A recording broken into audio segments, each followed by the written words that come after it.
ముందుగా బస్తీ తెలంగాణ బస్తీ జేఎన్టీ యాక్షన్ కమిటీ ఏర్పాటు చేసిన గోసుల సీనన్న గారికి మనమందరం మనస్ఫూర్తిగా ఒకసారి చప్పట్లు కొట్టాల్సినటువంటి అవసరం ఉంది. అదేవిధంగా ఈరోజు ఈ వేదికను ఇక్కడికి వచ్చినటువంటి పెద్దలందరికీ పేరు పేరున అందరూ చాలామంది ఉన్నారు కాబట్టి వి ప్రకాష్ అన్నాడు, మా దేవప్రసాద్ అన్న ఉన్నాడు, శ్రీశైల్ రెడ్డి అన్న ఉన్నాడు, అందరికి కూడా లక్ష్మక్క గారు ఉన్నారు, ఇంద్రక్క గారు ఉన్నారు, ఇంకా చాలామందికి ప్రొఫెసర్ వినోద్ కుమార్ గారు వచ్చిండ్రు. అందరికి కూడా రామచంద్రన్న, మా సజయ్ అక్క, మా కార్పొరేటర్ శ్రీనివాస్ గారికి, మిత్రుడు మా కార్తిక్ రెడ్డి గారికి, అందరికీ పేరు పేరున ఏమనుకోవద్దు, అందరికీ పేరు పేరున నమస్కారాలు తెలియజేస్తాను. నిజంగా బస్తీల సమస్య నిజంగా చాలా పెద్ద సమస్య. హైదరాబాద్ అనగానే ఏమనుకుంటారంటే హైటెక్ సిటీ చూపించి హైదరాబాద్ అంటారు, లేదంటే పెద్ద పెద్ద బిల్డింగులు చూపించి హైదరాబాద్ అంటారు. కానీ దీపం కూడా కింద ఉన్నటువంటి చిన్న చిన్న గుడిసెలను ఎవరు కూడా హైదరాబాద్ కింద ట్రీట్ చేయట్లేదు. నిజంగా హైదరాబాద్ అంటే మొన్న గోసల సీనన్న కూడా చాలా అద్భుతంగా రాసిండు, ఆర్టికల్ రాసిండు. హైదరాబాద్ అనగానే పెద్ద పెద్ద ఇండ్లు చూపిస్తుండ్రు, పెద్ద పెద్ద కట్టడాలు చూపిస్తుండ్రు, పెద్ద పెద్ద నిర్మాణాలు చూపిస్తుండ్రు. ఈ పెద్ద పెద్ద నిర్మాణాలు చేసినటువంటి బస్తీ బిడ్డల బతుకుల గురించి ఎవరు మాట్లాడట్లేదు. హైటెక్ సిటీ అని పేరు చెప్తారు. ఏ విదేశాల నుంచి ఎవరు వచ్చినా కానీ ఫస్ట్ ఏడికి తీసుకుపోవాలి, హైటెక్ సిటీ తీసుకుపోవాలి. ఇక్కడ సింగపూర్ లెక్క చేసినామని చెప్పేసి ఆ పక్కన ఉన్నటువంటి రింగ్ రోడ్ల ఆకాశ హార్మోన్లని అవి చూపించాలి. ఇవి కట్టడానికి ఎవరు? కూలీలే కదా. హైదరాబాదు నిర్మాణానికి తోడ్పడ్డది హైదరాబాద్ బస్తీ బిడ్డలు, కూలీ బిడ్డలు. హైదరాబాదులో చారిత్రాత్మకంగా నిర్మించినటువంటి హైదరాబాదులో నిర్మించినటువంటి చార్మినార్ని కట్టింది కూడా బస్తీ బిడ్డలే. పక్కన ఉన్నటువంటి మక్కా మసీదు నిర్మించింది కూడా బస్తీ బిడ్డలే. ఇవన్నీ పక్కన పెట్టి బస్తీల గురించి మాట్లాడేటువంటి పరిస్థితి ఏ లీడర్ కూడా చేయడు. సహజంగా చూస్తుంటేనే బస్తీ వాసుల సమస్యలు చాలా ఉంటాయి. ఇది పేరుకు హైదరాబాదు.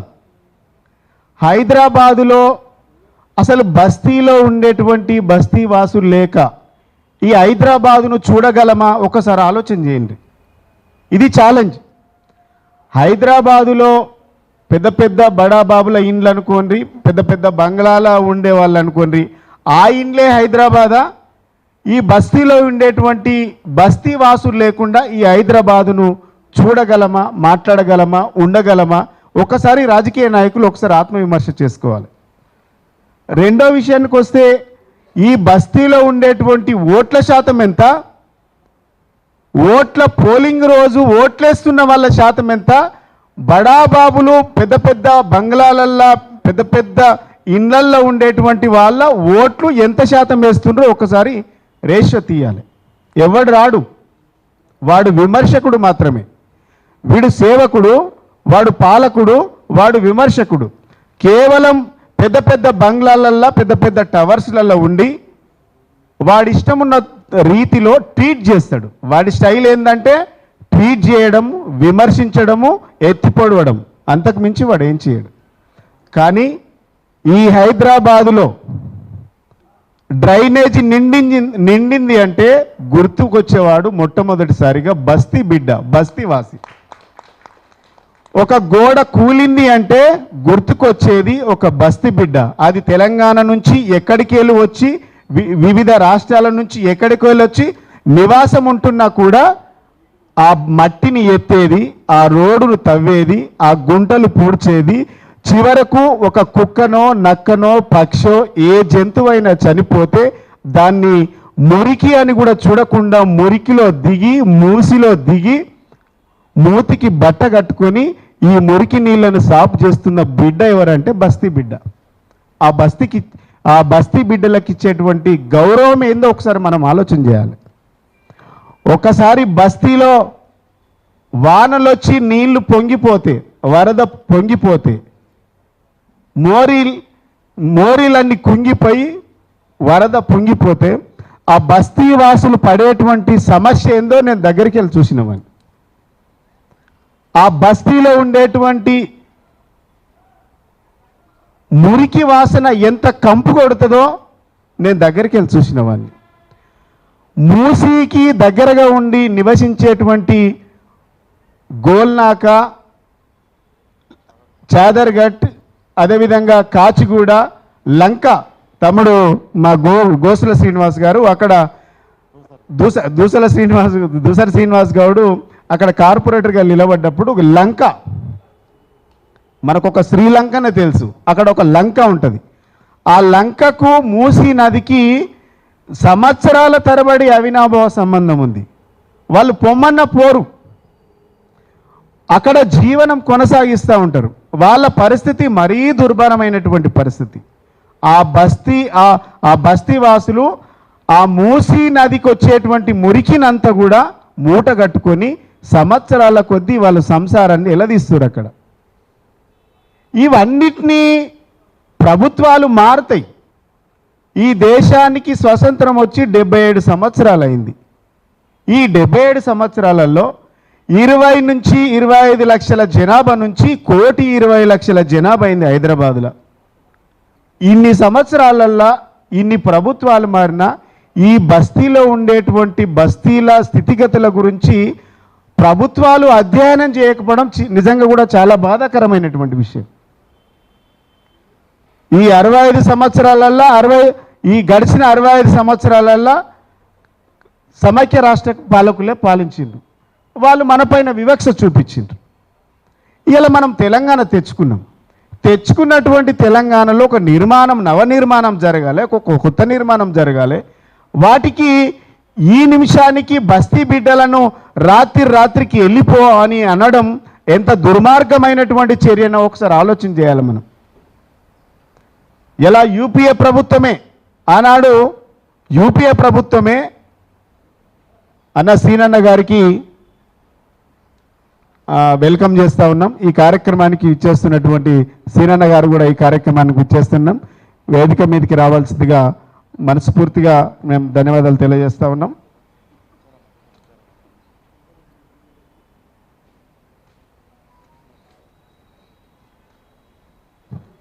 అనదా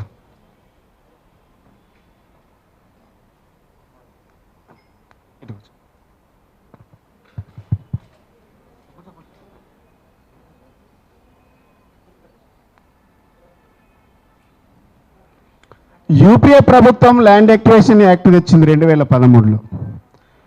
యాక్ట్ ప్రకారం అన్న కనీసం ఈ ప్రభుత్వము అమలు చేయకపోవడం, దాన్ని పాటించకపోవడం నిజంగా కూడా బాధాకరం. మీరు తెచ్చిన యాక్ట్లను కూడా మీరే తుంగలో తొక్కుతూ ఉన్నారు. ఇక్కడ ఒక ఇల్లు కూలగొట్టడానికి నోటీసులు ఇవ్వకుండా, ఎలాంటి ఇన్ఫర్మేషన్ ఇవ్వకుండా రాత్రికి రాత్రి ఈరోజు ఎట్లయితే అమెరికా వాడు ఇరాన్ మీద ఎట్లయితే ఇరాన్ మీద దాడి చేస్తూ ఉన్నాడో, అదేవిధంగా ఈ ప్రభుత్వ పాలకులు కూడా పేదల మీద దాడులు చేసి ఇండ్లు కూల్చేస్తూ ఉన్నారు, ఇండ్లు ఖాళీలు చేస్తూ ఉన్నారు. ఇది కూడా పేదల మీద యుద్ధం ప్రకటించింది ఈ ప్రభుత్వం. నీ యుద్ధం ఎవడి మీద చేయాల ప్రభుత్వం? ఎవడైతే పెట్టుబడిదారులు ఉన్నాడో, ఎవడైతే పేదల కడుపు కొడుతూ ఉన్నాడో, ఎవడైతే పేదల గొంతుకు వస్తూ ఉన్నాడో, ఎవడైతే పేదల పక్షాన లేకుండా మాట్లాడుతుండో వాడి కోసం మాట్లాడాల్సినటువంటి ఈ ప్రభుత్వం రాత్రికి రాత్రి నిర్బంధంగా, నిరంకుశంగా అరాచకాలు చేస్తూ ఈ ప్రభుత్వం పేదల ఇండ్లు కూల్స్తూ ఉన్నది. లేదంటే ఎఫ్టీఏలో లేదు, ఇది చెరువులో ఉన్నది. ఇది ఒకవేళ చెరువులో ఉన్నదే నిజమైతే, ఎఫ్టీఎల్లో ఉన్నదే నిజమైతే ఈ ప్రభుత్వాన్ని మేము డిమాండ్ చేస్తూ ఉన్నాం.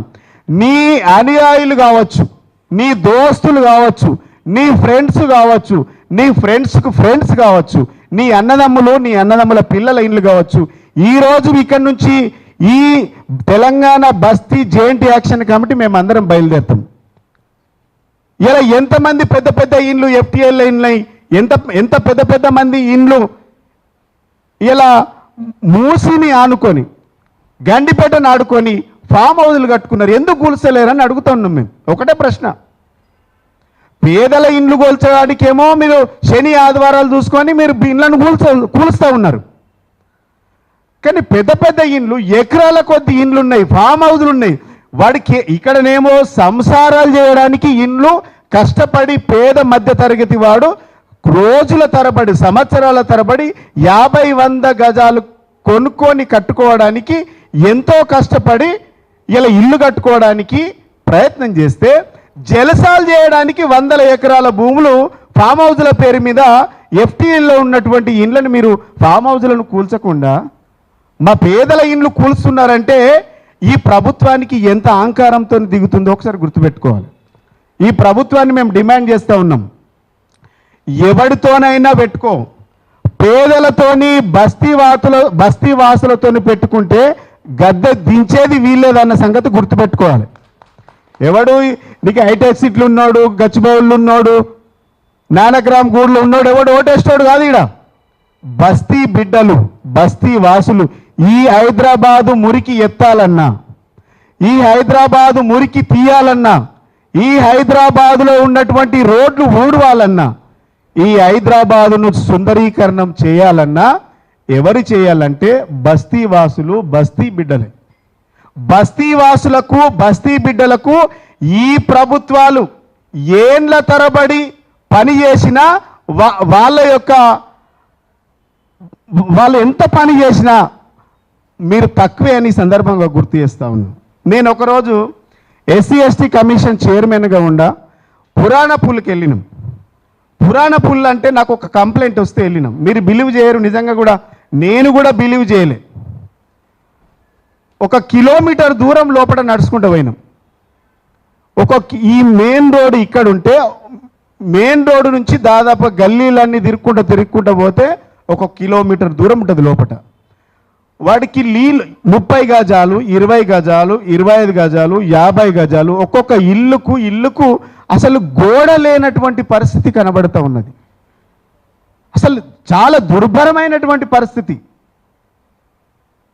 వాడికి మోరి తీసేటోడు దిక్కులేడు, రోడ్డు ఊడ్చేటోడు దిక్కులేడు, నీళ్ళు ఇచ్చేటోడు దిక్కులేడు. వాళ్ళు నీళ్ళు ఎక్కడికి వెళ్ళి తెచ్చుకుంటున్నారంటే మెయిన్ రోడ్డు నుంచి 1 కిలోమీటర్ వరకు పైపులు వేసుకొని ఒక ఇల్లు నిండిన తర్వాత ఒక ఇల్లుకు వాళ్ళు సర్దుబాటు చేసుకొని కొన్ని 100 పైపులు కనబడ్డాయి, వాటర్ పైప్స్. నిజంగా మీరు నంబర్, నా కళ్ళకు ఆ రోజు నీళ్ళు వచ్చినాయి. ఇది పేరుకు హైదరాబాదు, కానీ పేదవాడి బాధ అంతా కూడా పేరుకపోయింది. ఇక్కడ వాడి దుఃఖం అంతా పేరుకపోయింది.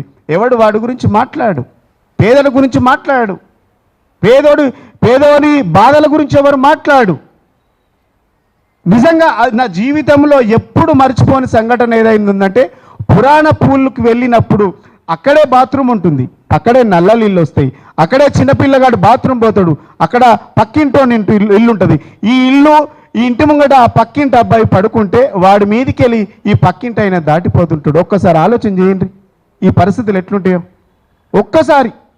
ఇది హైదరాబాద్ అని చెప్పుకుంటున్నాం. ఒకరోజు గిట్లే తెలంగాణ మన ఆరోగ్య శాఖ మీటింగ్ జరుగుతూ ఉన్నది. కేసీఆర్ గారి ప్రభుత్వం కేసీఆర్ కిట్ ఇచ్చింది, గర్భవతులకు కేసీఆర్ కిట్ ఇచ్చింది. కేసీఆర్ కిట్ ఇచ్చిన తర్వాత హరీష్ అన్న, ప్రిన్సిపల్ సెక్రటరీ, చీఫ్ సెక్రటరీ వీళ్ళందరూ న్యూట్రిషన్ కిట్ కూడా గర్భవతులకు ఇవ్వాలి. డెలివరీ అయిన వాళ్ళకేమో కేసీఆర్ కిట్ ఇస్తున్నాం. గర్భవతులు 3 నెలలు నిండిన వాళ్ళకి ఎవరైతే ఉన్నారో వాళ్ళకు న్యూట్రిషన్ కిట్టు ఇద్దాము. ఏజెన్సీ ప్రాంతాలలో ఎవరైతే మహిళలు వాళ్ళకు పౌష్టికాహారం దొరకది పేదవాళ్లకు అని చర్చ జరుగుతుంది. చర్చ జరిగినప్పుడు పైలట్ ప్రాజెక్ట్ కింద కొన్ని జిల్లాలు పెట్టిండ్రు. ఎక్కడ? కొత్తగూడెం, ఆసిఫాబాద్, ఖమ్మం లాంటి ప్రాంతాలు పెట్టిండ్రు. నేను ఒక అప్పీల్ చేసిన,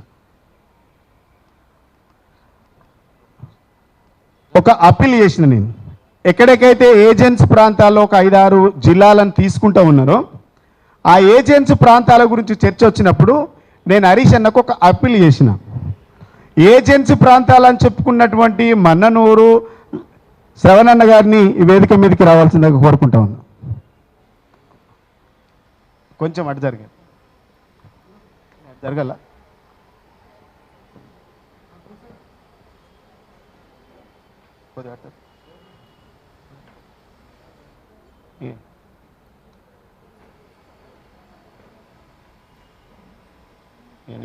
మాట్లాడతా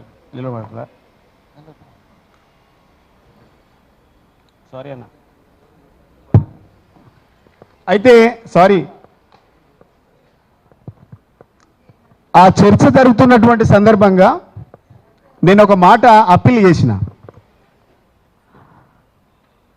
కేవలం హైదరాబాదు ఏజెన్సీ ప్రాంతాలు మాత్రమే ఏజెన్సీ ప్రాంతాలుగా ఎక్కువ పేదలు ఉండేటువంటి జిల్లాలుగా మీరు పరిగణిస్తూ ఉన్నారు. హైదరాబాదు ప్రాంతం కూడా కొన్ని ప్రాంతాలలో కొన్ని బస్తీలలో ఏజెన్సీ ప్రాంతం కంటే అధ్వానమైనటువంటి పరిస్థితులు ఉన్నాయి. ఆ మహిళలకు కూడా ఈ ప్రోటీన్ కింద ఇవి ఇవ్వాలనేసి నేను చెప్పినని. ఎందుకనంటే హైదరాబాదు జిల్లాలో ఈ హైదరాబాదు నడిబొడ్డున చాలా ప్రాంతాలలో ఇలాంటి కనీసం 3 పూటల భోజనం చేయలేనటువంటి బస్తీలు కూడా ఉన్నాయి. ఇప్పుడు ఇంకా ఆ బస్తీలను మీరు రాత్రి కూల్చివేస్తామంటే ఇలా ఈ ప్రభుత్వాన్ని డిమాండ్ చేస్తూ ఉన్నాం. ఎవడు అబ్బా జాగిరాన్ని కూలగొడతారు? మా బస్తీలు లేకుండా ఇలా హైదరాబాదు నిర్మాణం లేదు. ఈ బస్తీ బిడ్డలు లేకుండా అసలు హైదరాబాదే లేదు.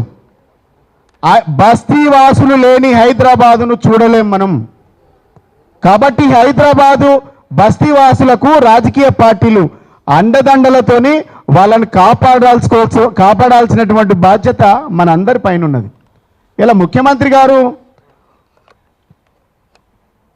మూసీ సుందరీకరణ ఒకసారి అంటాడు, మూసీ బ్యూటిఫికేషన్ అని ఒకసారి అంటాడు, మూసీ పునరుద్ధరణ అని ఒకసారి అంటాడు. అసలు ఏది చేయాలనో ఆయనకే క్లారిటీ లేదు. ఇది బ్యూటిఫికేషన్ కాదు. మూసీ బ్యూటిఫికేషన్ పేరు మీద నోటిఫికేషన్ చేయడానికి పన్నాగం పండుతున్నటువంటి ఒక పెద్ద కుట్ర. ఇలా ఎవరు చేయమని అడిగినరు?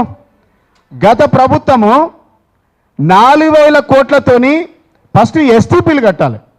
ఎస్టీపీలు నిర్మాణం చేసి సేవరేజ్ ట్రీట్మెంట్ ప్లాంట్స్ కట్టిన తర్వాత ఎక్కడెక్కడైతే మురుగునీరు వస్తూ ఉన్నదో వాటిని తీసుకొచ్చి ఎక్కడికక్కడ ఆపేసి నీరు శుద్ధీకరణ చేసిన తర్వాత ఈ మూసీలో పోవడానికి మురికి నీరు కంట్రోల్ చేయాలి కదా.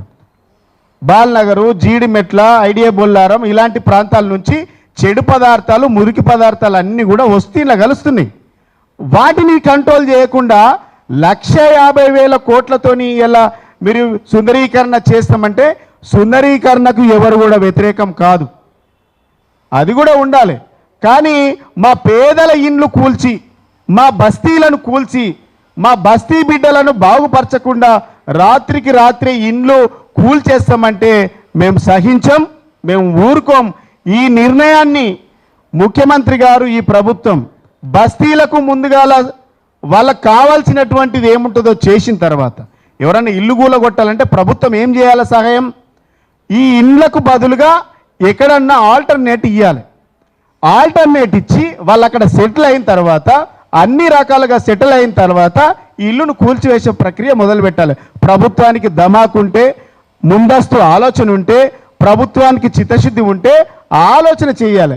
అది చేయకుండా రాత్రికి రాత్రి ఇండ్లు కూలగొట్టి ఇలా బస్తీ ఇండ్లను కూలగొట్టి హైడ్రా పేరిట హైదరాబాద్ అంతా కూల్చివేతలు చేసి మేము సుందరీకరణ చేస్తామంటే ఇది హైదరాబాదునే బుల్లోజ్ చేయడం, ఇలా పేదవాడిని బుల్లోజ్ చేయడం. ఇలాంటి నిర్ణయాలు ప్రభుత్వాలు వెనక్కి తీసుకోకపోతే రాబోయే కాలంలో బస్తీ వాసులకు, నేను బస్తీ నుంచి వచ్చినటువంటి బిడ్డగా చెప్తా ఉన్నా, మీ అందరి పక్షాన కొట్లాడడానికి మేము రెడీగా ఉన్నాం. బస్తీ బిడ్డలకు, బస్తీ తల్లులకు మేము ఒక కొడుకుగా, మీ బిడ్డగా డెఫినెట్గా బస్తీలో ఏ సమస్య వచ్చినా మీ పక్షాన కొట్లాడడానికి మేము సిద్ధంగా ఉన్నాం. ఈ ప్రభుత్వాలు ఎన్ని వేషాలు వేసినా ఈ హైదరాబాదు బస్తీ బిడ్డలను చాలా చులకన భావంతో చూస్తూ ఉన్నది. వీళ్ళెంత మేము అడుగుతూ ఉన్నాం, బస్తీ వాసులు లేకుండా బంగ్లాలో ఉన్నటువంటి పెద్ద మనిషి ఒకరోజు 24 గంటలు నివసించగలుగుతాడా? బస్తీ వాడు పని చేయకుండా నీ బంగ్లా నడుస్తుందా అని అడుగుతూ ఉన్నా నేను. కాబట్టి బస్తీ వాసులతో పెట్టుకోవద్దు. బస్తీవాసులకు అపారమైనటువంటి గౌరవాన్ని ఇవ్వాల్సినటువంటి బాధ్యత ప్రభుత్వాలది, పార్టీలది. వాళ్ళందరికీ వెన్నుదన్నగా బీఆర్ఎస్ పార్టీ డెఫినెట్గా ఉంటాం, వాళ్ళ పక్షాన కొట్లాడదాం అనేసి కూడా ఈ సందర్భంగా మీ బిడ్డగా ఈరోజు గుర్తు చేస్తూ ఈ అవకాశం ఇచ్చినటువంటి గోసుల సీనన్న గారికి ఇంత పెద్ద మీటింగ్